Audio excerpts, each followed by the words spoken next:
Long before the thunder of Mongol hooves shook continents, fear had already learned to travel faster than armies. It moved ahead of the riders, whispered through villages, echoed in palace halls, and settled into the minds of kings. This fear did not always come from massed troops or burning cities. Sometimes it arrived silently, in the form of a single rider, a whispered threat, or a death that no one saw coming. The Mongol Empire did not rely solely on brute force. Beneath its vast conquests lay a more subtle weapon precision, intelligence, and psychological domination. Among the most unsettling tools in the Mongol arsenal were their assassins and covert agents, men trained not only to kill, but to terrify, destabilize, and dismantle resistance before a battle ever began. To understand them, one must first understand the Mongol world. The Mongols were born into motion. The vast Eurasian steppe offered no walls, no cities, no safe borders. Survival demanded awareness, adaptability, and speed. From childhood, Mongol boys learned to ride, to hunt, to track, and to read the land as if it were a living map. Silence was not a tactic, it was instinct. Observation was not training, it was life. When Temujin, later known as Genghis Khan, united the Mongol tribes in the early 13th century, he transformed these instincts into a system. Warfare was no longer just about confrontation. It became about anticipation. The enemy was to be defeated mentally long before swords met. The Mongols developed one of the most sophisticated intelligence networks the medieval world had ever seen. Scouts ranged far ahead of armies, sometimes months in advance. Merchants, travelers, and defectors were questioned, observed, and occasionally recruited. Information flowed constantly about terrain, leadership rivalries, supply routes, and internal dissent. And where information went, death sometimes followed. Unlike later myths, the Mongols did not maintain a formal guild of assassins like the Hashishin of the Islamic world. Instead, they embedded assassination into military doctrine. Certain warriors were selected for stealth, patience, and psychological resilience.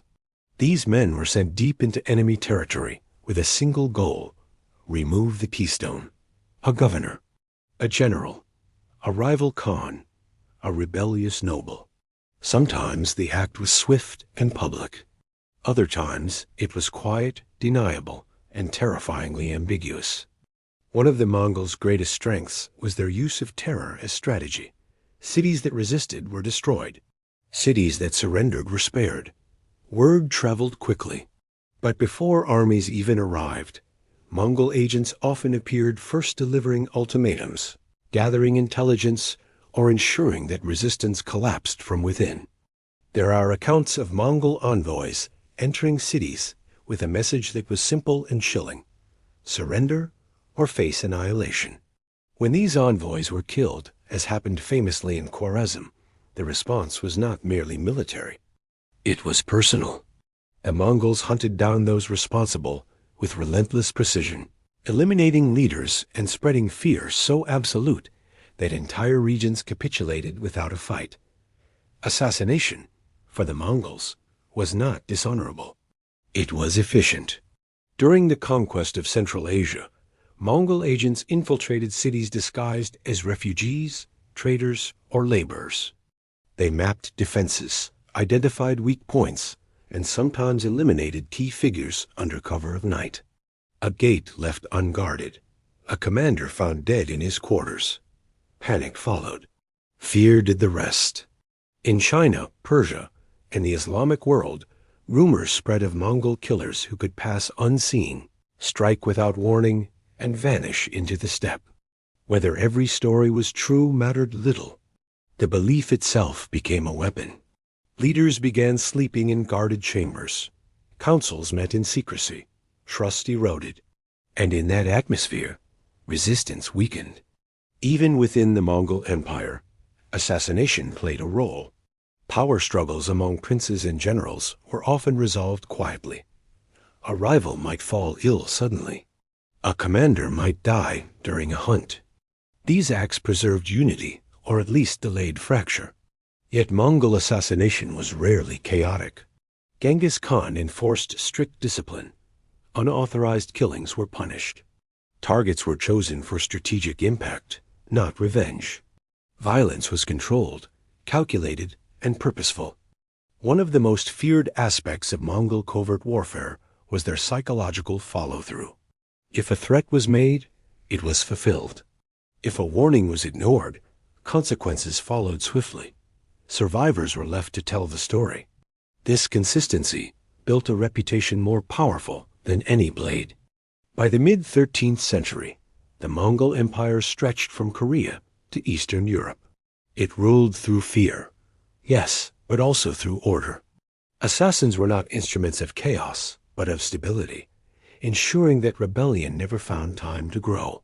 Over time, as the empire fractured into khanates, the centralized system weakened.